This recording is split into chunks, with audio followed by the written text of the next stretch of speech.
Good afternoon and welcome to our press conference after today's General Affairs Council, Article 50. Minister Gernot Blümel and Chief Negotiator Michel Barnier will now brief you on the discussions this morning. Minister, please. Thanks a lot. Ladies and gentlemen, as you all know, we just had a meeting of the General Affairs Council in Article 50 format. We as the Austrian presidency felt that it is important to have an exchange between the member states and Michel Barnier on the current state of play in the Brexit negotiations, including the proposals forwarded by the UK in its white paper. We discussed the current status with regards to the withdrawal agreement, and we also discussed the work on the framework for the future relationship with UK. The Commission also presented a communication on preparedness for a no-deal scenario. We welcome that the UK government published a white paper setting out its position on the future EU-UK relationship. It shows that also from the British side a close relationship is of importance. We are now getting into a serious phase of negotiations. We discussed and we agreed that more efforts are needed so that the withdrawal agreement can be concluded as soon as possible. Work must also be accelerated with a view to preparing a political declaration on the framework for the future relationship, and the EU's work on preparedness has to be stepped up. It was a unanimous situation when we discussed about the unity of 27. It's absolutely key that we keep up the unity of 27, and we fully support Michel Barnier and his team and asked him to continue negotiations in line with our agreed positions.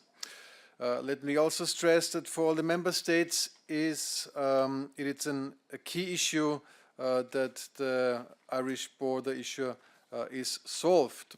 We still have no substantial progress on an operational backstop for the Irish border. Both parties agreed that we need a backstop, and without a solution we have no deal and we have no transition. It is our aim to reach a deal until October. The outcome is crucial because at the end of the day it's about the future of the people, businesses and European borders. The European Union will continue to pursue its analysis of the white paper in line with the principles set out by the European Council. I want to thank Michel Barnier for his really intensive and utmost job, and may hand the floor to him.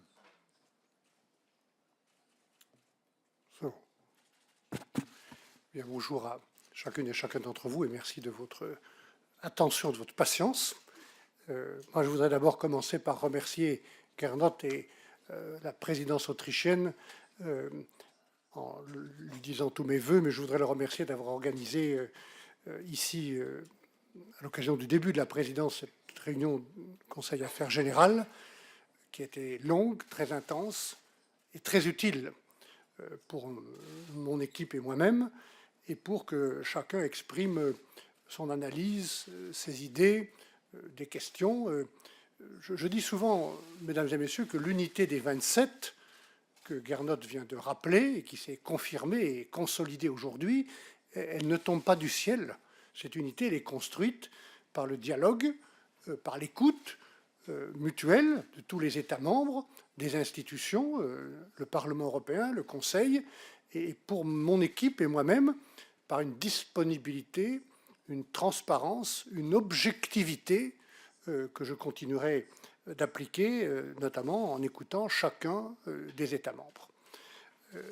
Donc je remercie beaucoup la présidence autrichienne, Gernot, pour avoir pris cette initiative, et je vous dis mes voeux pour la présidence autrichienne qui est dans une période clé, puisque c'est pendant la présidence autrichienne que nous devons aboutir à un accord sur cette première grande étape de la négociation avec le Royaume-Uni, le Withdrawal Agreement et la déclaration politique.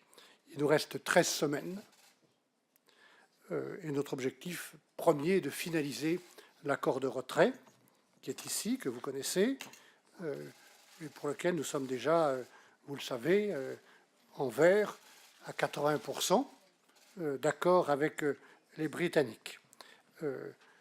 Nous devons, parallèlement à la finalisation de cet accord, nous mettre d'accord avec les Britanniques sur le champ du futur partenariat dans une déclaration politique. Ce matin, comme Gernot me l'avait demandé, j'ai pu faire une analyse commune avec les 27 ministres au terme d'une nouvelle semaine de négociations et de ma discussion hier avec le nouveau secrétaire d'État chargé du Brexit, Dominique Raab, avec lequel j'ai eu un entretien très utile et très cordial. Et au moment même où nous avons reçu, il y a quelques jours, le livre blanc du Royaume-Uni sur la future relation. Vous savez que ce livre blanc, c'est le fruit d'un très intense débat interne au Royaume-Uni qui était nécessaire. Chacun peut constater d'ailleurs que ce débat n'est pas terminé. De notre point de vue, il y a, c'est ce que j'ai dit au ministre, plusieurs éléments qui ouvrent la voie à une discussion constructive pour la déclaration politique sur notre future relation. Et je voudrais citer parmi les éléments utiles et positifs la proposition d'un accord de libre-échange qui devrait constituer le cœur de notre future relation économique. On rejoint là, il faut voir si on met la même chose derrière les mots, mais on rejoint là une proposition clé des guidelines du Conseil européen, un ambitieux Free Trade Agreement. Deuxièmement, des engagements en matière de level playing field, notamment en ce qui concerne les aides d'État et les règles sur l'environnement et l'emploi. 3, une large convergence de vues sur des possibles coopérations, je dirais même nécessaires coopérations, en matière de sécurité intérieure et extérieure.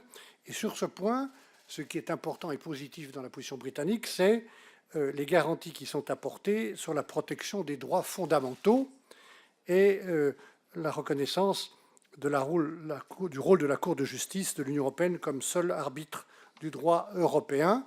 Pourquoi c'est important?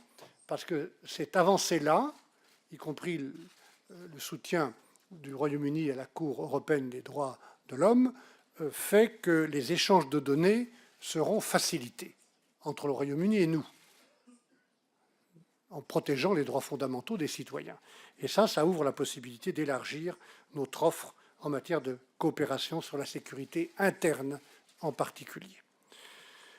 Concernant notre futur partenariat économique, le livre blanc soulève 3 séries de questions que j'ai évoquées comme des questions auxquelles nous attendons des réponses pour le Royaume-Uni.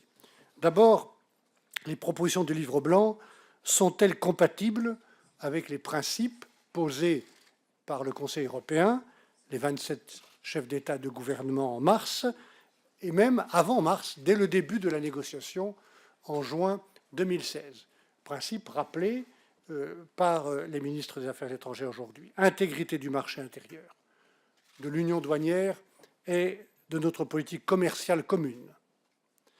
Indivisibilité des 4 libertés, respect de l'autonomie des décisions des 27 pays de l'Union.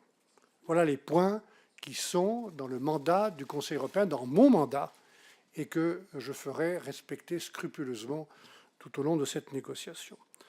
En tout état de cause, notre responsabilité, c'est bien de protéger le marché intérieur de l'Union européenne, de protéger ce que nous sommes, j'allais dire surtout dans la période actuelle. Je prends un exemple. Le Royaume-Uni se dit prêt à s'aligner sur les standards de l'Union pour les biens, mais uniquement, dit-il, pour les standards contrôlés à la frontière. Le Royaume-Uni ne s'alignerait donc pas sur nos règles agroalimentaires relatives par exemple aux OGM ou aux pesticides, puisque le respect de ces règles n'est pas contrôlé à la frontière. Cela nous a été confirmé cette semaine dans la négociation. Comment alors pourrions-nous protéger les consommateurs européens? Et nous avons un devoir de protection dans le marché unique des consommateurs de l'Union. Et sur quelle base pourrions-nous accepter alors la libre circulation des biens? Voilà une question que nous posons et que nous avons posée. Deuxième question, Est-ce que ces propositions de livre blanc sont opérationnelles, workable? Est-ce qu'elles sont applicables sans complexité supplémentaire ni bureaucratie additionnelle? Cette question, elle se pose par exemple pour l'alignement réglementaire sur les biens, mais encore plus sur ce que le Royaume-Uni appelle de Facilitated Customs Arrangements qu'il propose. Cette proposition, vous l'avez lu, consisterait à appliquer 2 tarifs, celui du Royaume-Uni ou celui de l'Union, aux biens qui entrent au Royaume-Uni selon que ces biens sont destinés au marché britannique ou qu'ils sont destinés au-delà au marché européen. Et ça nous pose des questions pratiques. Par exemple, comment les services douaniers pourraient-ils vérifier la destination finale des biens pour choisir le bon tarif et donc s'assurer du bon tarif? N'y a-t-il pas un risque majeur de fraude? Quels seraient les surcoûts financiers et administratifs pour les entreprises et pour les services douaniers, contraints alors de se conformer à ce nouveau système? Je veux dire simplement que le Brexit ne peut pas et ne sera pas une justification pour créer une bureaucratie additionnelle. Quel serait l'impact des tarifs britanniques inférieurs à ceux de l'Union sur les recettes, à la fois pour le budget européen et pour les États membres? Voilà. Et puis ce système douanier très complexe poserait aussi une question beaucoup plus fondamentale. Comment l'Union pourrait-elle déléguer l'application des règles douanières à un pays qui n'est plus membre de l'Union et qui ne serait donc pas soumis à notre cadre commun de gouvernance? Est-ce que c'est acceptable? Est-ce que c'est tout simplement juridiquement possible? Troisième série de questions, les propositions du Royaume-Uni sont-elles dans l'intérêt économique de l'Union européenne? Et ça, c'est aussi dans mon mandat qui est de protéger les intérêts de l'Union européenne. 2 observations. Par définition, le Common Rule Book pour les biens ne concernerait pas les services, sur lesquels le Royaume-Uni veut rester libre de diverger.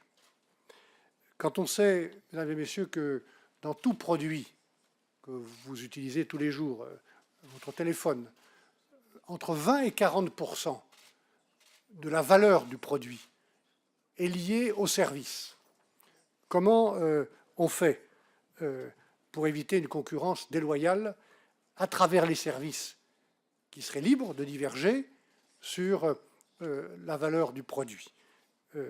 Comment éviter une concurrence déloyale contre les entreprises européennes? Comment éviter qu'une politique commerciale britannique autonome, puisque le Royaume-Uni revendique de garder son autonomie commerciale, tout en gardant tous les avantages de notre union douanière, comment on fait pour éviter qu'on offre ainsi aux entreprises britanniques des avantages compétitifs majeurs au détriment des entreprises de l'Union?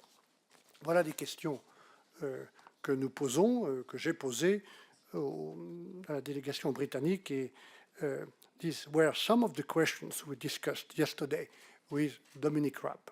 And we will continue this discussion and look constructively at the answers we will get to our questions. But our main focus must be and will be the finalization of the withdrawal agreement. Let me recall that the withdrawal agreement is the prerequisite for an orderly withdrawal, also for the transition period, and for creating the trust that we need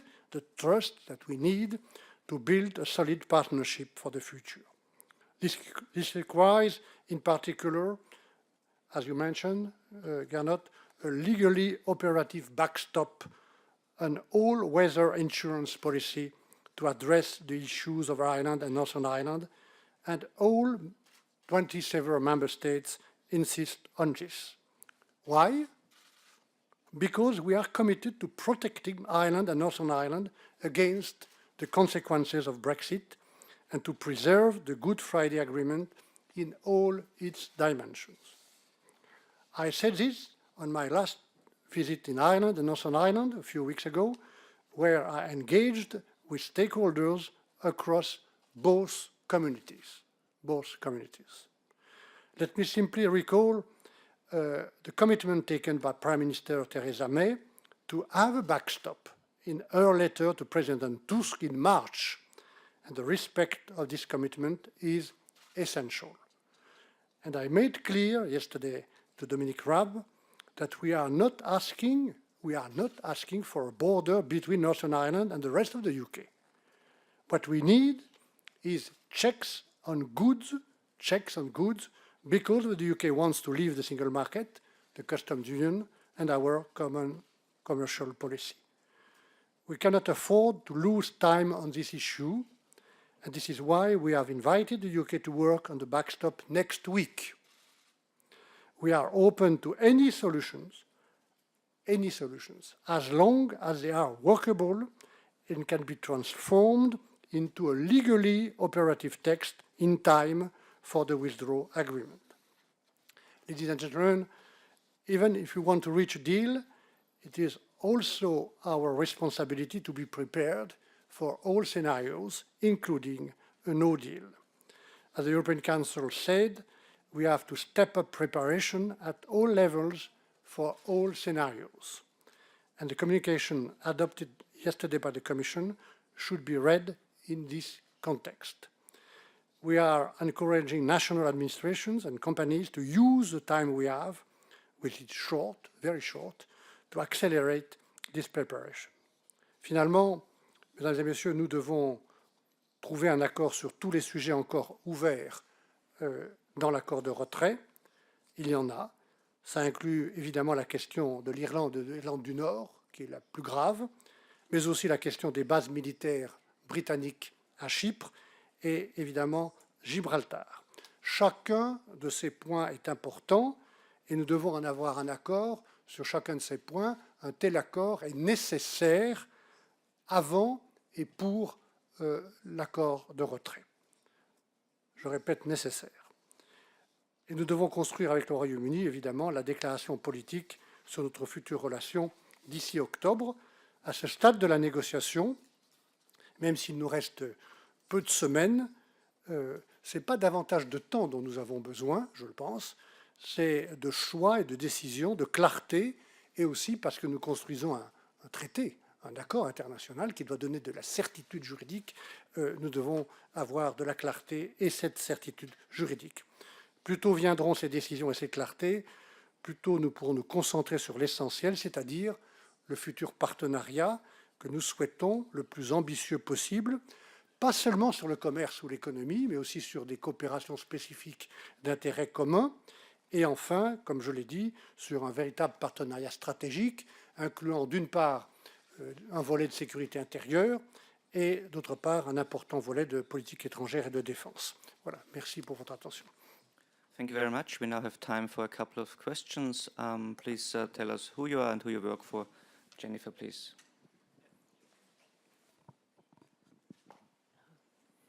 Thank you. It's Jennifer Rankin from The Guardian. And to Mr. Barnier, you raised a number of questions about, especially on the customs and single market aspects of the white paper. Is that a polite way of saying no to the British proposals? And can you say also how much agreement on these points you expect in the political declaration? And are you conscious of the fact that the British Prime Minister will find it difficult to sell that political declaration and to sell the withdrawal agreement unless there's sufficient detail? Is that a factor that weighs in your mind? Thank you.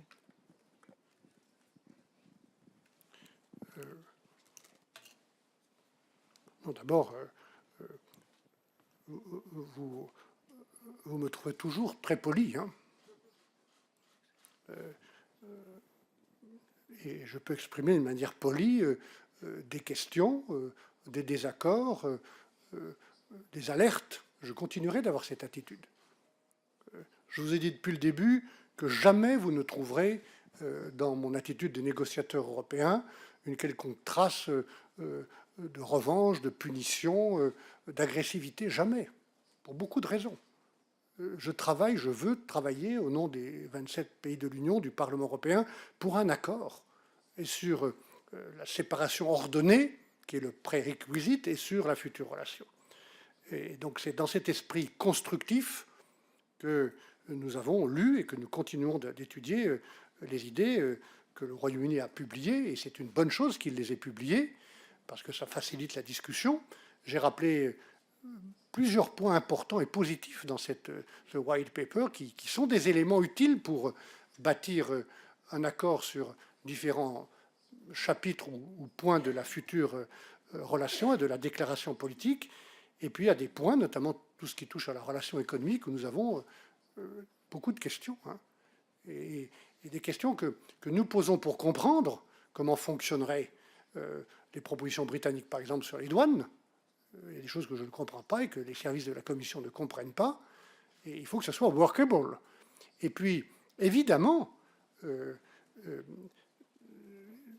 ces propositions, ces idées doivent respecter ce que nous sommes, les guidelines du Conseil européen, les 4 libertés, l'intégrité du marché intérieur. On ne va pas négocier là-dessus. Ça, c'est ce que nous sommes, ce que les Britanniques veulent quitter. Alors, il faut qu'on trouve la meilleure relation possible, mais pas jamais au détriment du marché intérieur, de l'unité de ce marché intérieur. Paddy, please. Paddy Smith, Irish Times. You will be aware that Mrs. May has made a speech in Belfast today in which she You'll be aware that Mrs. May has made a speech in Belfast today in which she has reiterated her belief that the only way to do the backstop is on an all UK basis. I wonder if you would respond to that. You've already largely rejected that proposal. Is there a way forward on that? And secondly, there have been reports that the Commission is preparing an alternative draft to the protocol. Is that the case, and how far has that developed? Non, mais moi, j'essaie dans cette négociation de dire les choses simplement et de toujours dire la vérité. C'est le point le plus grave et le plus difficile. Tous les membres du Conseil Affaires Générales, Gernot peut le dire à son tour, ont insisté sur l'obligation, si on veut un accord de retrait, et nous voulons un accord de retrait ordonné, d'avoir une solution légalement opérationnelle dans l'accord de retrait sur l'Irlande. Et puis, si ensuite, dans le cadre de la future relation, on trouve une meilleure chemin, une meilleure solution, nous pourrons substituer l'une à l'autre. Mais en attendant, si on veut un accord de retrait, il faut une solution opérationnelle pour préserver le Good Friday Agreement dans toutes ses dimensions et éviter le retour à une frontière dure. Et ce point-là a été agréé par Theresa May. C'est tout ce que je peux dire. Évidemment, j'écoute les discours, les visites, mais ce point-là a été agréé au mois de mars dans une lettre que Theresa May a adressée au président du Conseil européen, Donald Tusk. Et nous avons fait nous-mêmes un travail créatif, flexible, pour proposer une solution. J'ai dit tout à l'heure, à aucun moment notre intention n'est de créer une frontière sur la mer entre l'Irlande du Nord et le reste du Royaume-Uni, à aucun moment.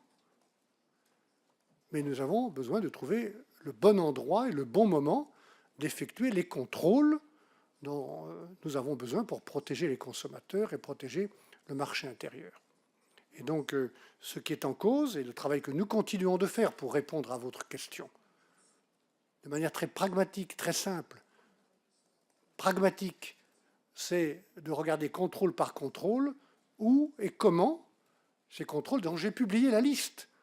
Vous avez la liste de tous les contrôles qu'on doit faire aux frontières extérieures et qui sont faits actuellement aux frontières du Royaume-Uni, de la Finlande, de la Grèce ou du Portugal. Partout, on a des contrôles de différents types. Nous devons trouver le moyen de voir sur l'île d'Irlande comment et où faire ces contrôles de la manière la plus simple et la plus efficace. Il s'agit de contrôles techniques sur les marchandises, puisqu'il n'y a pas de problème pour la circulation des personnes. C'est tout. Et donc je voudrais plaider une fois de plus devant vous pour qu'on dédramatise cette question des contrôles et du backstop, qu'on la dédramatise. Et c'est ça la réponse que je fais en réaffirmant que ce qui a été accordé Dans les précédentes étapes de cette négociation, les dirigeants européens aujourd'hui ont réaffirmé que ça devrait être respecté. David, please. David Herzenhorn with Politico.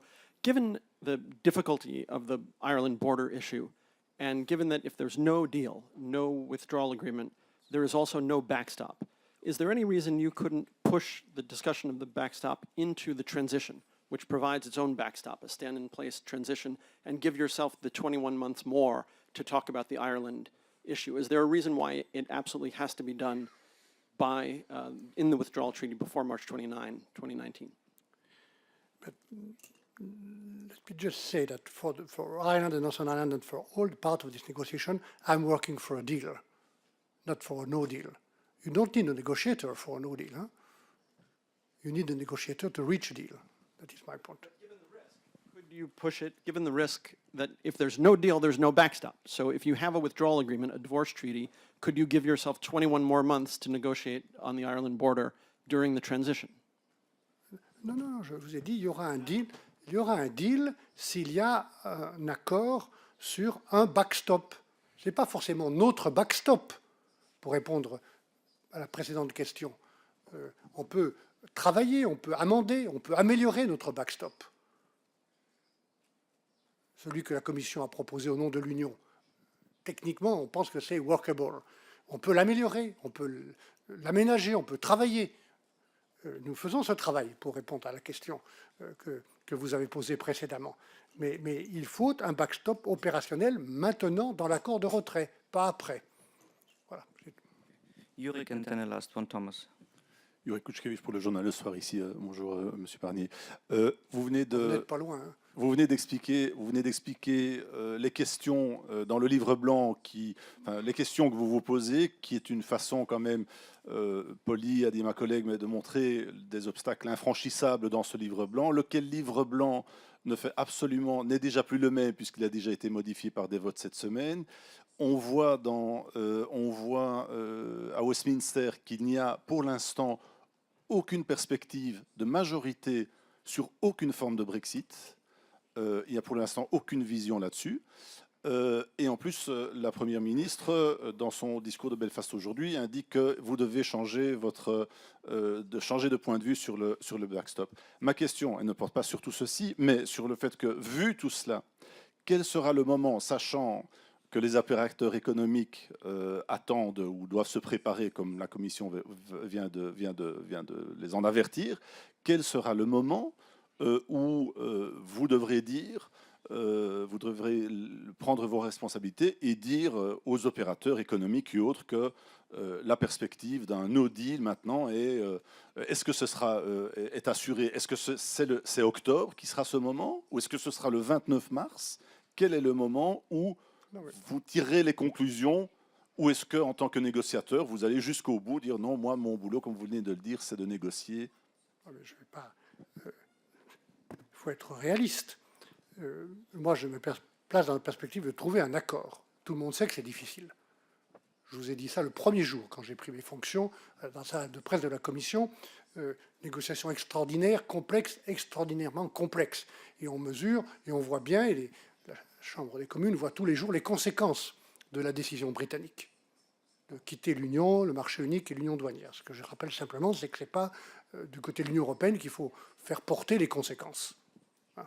Comme je l'ai dit à propos de l'accord douanier tout à l'heure sur le white paper.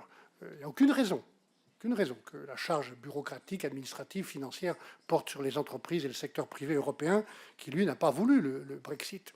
Donc ça, il faut que ce point soit bien compris. Mais je me place dans la perspective de trouver un accord qui sera difficile et qui va exiger beaucoup de travail, de temps cet été et après. Si vous prenez le compte à rebours d'une sortie fixée par le Royaume-Uni lui-même au 29 mars, y compris dans la loi britannique, ce n'est pas nous qui avons choisi la date du sortie, c'est le Royaume-Uni qui l'a sorti, qui l'a décidé en envoyant cette lettre au mois de mars 2017 pour mars 2019, 2 ans après. Il faut un certain nombre de mois pour le temps de la ratification, qui sont incompressibles au Parlement européen, au Conseil des ministres, et puis évidemment au Parlement britannique, qui est souverain. si vous déduisez ces quelques mois, vous arrivez à un accord qui doit être trouvé, ou un constat qu'il n'y a pas d'accord avant le mois de décembre. Hein. Voilà, c'est tout ce que je peux dire, et on fera ce constat, et d'ici là, je ferai tout pour que vous puissiez constater qu'il y a un accord sur le Withdrawal Agreement, et on n'est pas loin, on n'est pas loin, on est à 20% de l'accord, et nous progressons encore, y compris cette semaine, sur certains des points des Other Separation Issues. Il reste l'Irlande, où nous travaillons sur la base de ce qui a été créé en mars avec Theresa May. Je dis bien avec Theresa May. Et nous travaillons sur cette base, et nous attendons aussi, et nous sommes prêts, ouverts à travailler sur toutes les idées britanniques. Hein. Voilà. Mais c'est le temps que je viens de vous dire, parce qu'après, vous avez un problème insurmontable s'agissant de la ratification. Est-ce que je suis clair? Il me semble, hein? Je ne peux pas être clair à quelques semaines près, je ne peux pas vous dire tel jour. Et en attendant, comme nous sommes des gens responsables, du côté britannique et du côté européen, et c'est l'objet du travail qu'a fait le secrétariat général, qui a été d'ailleurs remercié et salué par la quasi-totalité des délégations ce matin, le travail de preparedness est en cours, incluant tous les acteurs et toutes les options. On parle du no deal, il fait partie des options que nous devons préparer.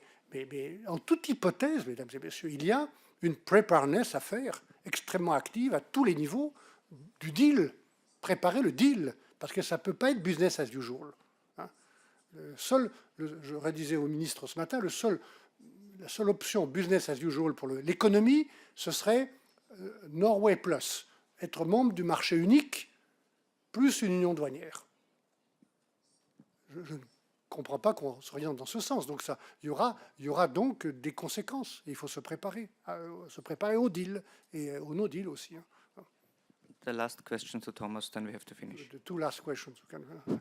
If Gernot is okay, it's okay. I'm over here. Thomas May at the Standard. I have two questions, if I may, and I would like to ask them in German. So meine erste Frage ist an Chefverhandler Barnier. Ich möchte aufgreifen, was Sie vorhin selber gesagt haben. Sie haben betont, dass nur noch wenige Wochen Zeit sind, um das Ganze zu Ende zu verhandeln. Und haben gleichzeitig gesagt, man braucht Klarheit und Entschiedenheit auch auf der allerhöchsten Ebene. Deswegen meine Frage, das erinnert mich ein bisschen an das Finale von Beitrittsverhandlungen, wie wir das bisher kennen. Das ist offenbar bei Austrittsverhandlungen auch so. Stimmt es, dass für November ein EU-Gipfel der Staats- und Regierungschefs vereinbart wurde, bei denen die letzten großen Fragen, die für einen Deal gebraucht werden, abgehandelt werden? Meine zweite Frage geht an den österreichischen Ratsvorsitz, an Europaminister Blümel. Wir haben diese Woche eine Erklärung von Kommissionspräsident Jean-Claude Juncker gehört, der sich verbeten hat, dass man ihm Alkoholismus unterstellt und Amtsunfähigkeit. Er hat in der Kommission am Mittwoch mehr Respekt verlangt. Und das war ausdrücklich an die österreichische Bundesregierung in Wien gerichtet, offensichtlich, wo diese Vorwürfe aus der FPÖ offenbar herkommen, die auch von Vizekanzler Strache auf Facebook bekräftigt wurden. Gibt es dazu in der Zwischenzeit eine Erklärung der österreichischen Bundesregierung, eine Entschuldigung beim Kommissionspräsidenten? Dankeschön.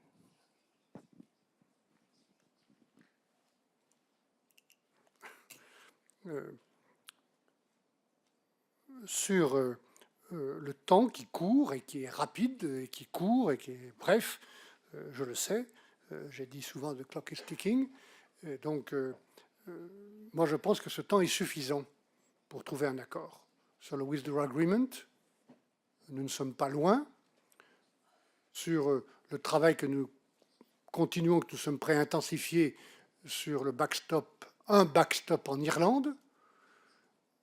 Et nous voulons trouver un accord avec les Britanniques sur ce sujet. Et sur la déclaration politique, où évidemment le white paper est utile. Moi, je ne négocie pas sur le white paper. Hein. Je vais travailler à partir des guidelines du Conseil européen que vous pouvez relire, celles du mois de mars, qui sont très précises sur l'offre du partenariat global que nous pouvons faire au Royaume-Uni. Et la déclaration politique, elle va accompagner le Withdrawal Agreement et elle va préciser, détailler ce futur partenariat. Et ce que je vais faire dans les prochaines semaines, les prochains jours, c'est de rechercher avec les Britanniques les territoires communs, les common grounds, entre nos guidelines et puis les propositions britanniques pour la relation future. C'est le président du Conseil européen, Donald Tusk, qui doit organiser les travaux. On a toujours dit novembre, octobre, certains disent novembre. Nous serons prêts, en tout cas à l'automne, pour faire un point devant les dirigeants. Il y a aussi la réunion qu'organise la présidence autrichienne à Salzbourg. Ce n'est pas à moi d'organiser les travaux. Toujours travaillé en pleine confiance avec le président Tusk et son équipe ici. C'est lui qui organisera les travaux. Mais je vous ai dit tout à l'heure, en répondant à une précédente question, le compte à rebours. Hein. Donc c'est à quelques semaines près, octobre-novembre, à ce moment-là qu'il faut trouver un accord définitif pour pouvoir lancer le processus de ratification. Wenn ich das kurz beantworten darf. Also ich kann Ihnen nur bestätigen, dass wir auf allen Ebenen mit der Kommission sehr, sehr gut zusammenarbeiten. Nicht nur in den einzelnen Fachbereichen, sondern natürlich auch mit Kommissionspräsident Jean-Claude Juncker. Die ganze Bundesregierung war im Juni zu einem Arbeitsmittagessen, zu einem sehr langen und intensiven in Brüssel. Die Kommission hat den Gegenbesuch gemacht zu Beginn der Ratspräsidentschaft in Wien. Die Stimmung war immer ausgezeichnet. Wir arbeiten, wie gesagt, sehr gut zusammen. Und an diesen Debatten, da habe ich schon mehrmals Stellung genommen dazu, da will ich mich nicht beteiligen. Wir haben uns auf einen neuen Stil bekannt und ich kann nur alle einladen, dabei auch mitzumachen. Damien Grammaticus from BBC. Mr. Barnier, you made a point of saying that there's just 13 weeks left. And when you talked about the backstop, you said you're prepared to look at the rewording that a bit. Theresa May said today that it's not acceptable, the version that is on the table. So are you saying that it has to be a version of what you've put on the table or nothing at all? And also on the issue of the white paper, you said very clearly that you have to defend the four freedoms, the integrity of the single market. The white paper splits up services and goods. It asks for a customs arrangement. So are you saying that the white paper, it has elements that you can talk about, but it's not going to be the basis of an agreement there either?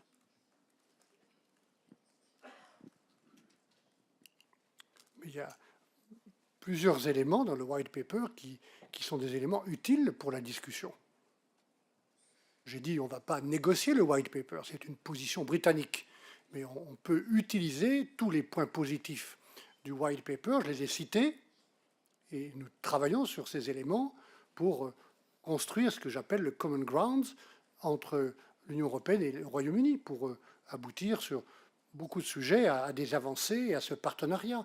J'ai notamment cité un point qui est très important, sur lequel moi j'ai toujours été très, très mobilisé, comme ancien ministre des Affaires étrangères aussi, c'est la question de la sécurité de la défense, de la sécurité intérieure. Là, il y a une vraie convergence dans le white paper avec ce que nous proposons et ce qui nous paraît souhaitable pour la stabilité et la sécurité du continent. Et puis il y a des points qui posent des questions, je les ai posés devant vous, il y en a d'autres que j'ai envoyés à Londres, et puis il y a parfois des points qui sont en contradiction avec les guidelines du Conseil européen lui-même, des 27 chefs d'État et de gouvernement, notamment sur l'indivisibilité des 4 libertés et l'intégrité du marché intérieur. Et il n'y a pas beaucoup de justifications, de raisons pour lesquelles l'Union européenne, c'est le Royaume-Uni qui quitte l'Union européenne. Pourquoi l'Union européenne prendrait-elle le risque de fragiliser le marché intérieur, qui est son principal asset, capital, de créer des charges supplémentaires pour les entreprises parce que le Royaume-Uni s'en va? Je ne vois pas de justification à cela. Si vous regardez bien le contexte géopolitique qui nous entoure, nous avons beaucoup de raisons de préserver le marché unique, hein, voilà, et de trouver avec le Royaume-Uni le moyen de coopérer dans le respect de la décision de quitter l'Union et dans le respect des lignes rouges que le Royaume-Uni pose. C'est lui qui pose des lignes rouges. Il ne veut plus telle et telle chose du Cour de justice, ça va mieux. Bon, c'est lui qui pose des lignes rouges. Donc, nous allons essayer de trouver le chemin. Je pense qu'on peut trouver un chemin Nous allons travailler sur la base des éléments positifs de ce white paper et nous allons attendre les réponses aux questions que j'ai posées.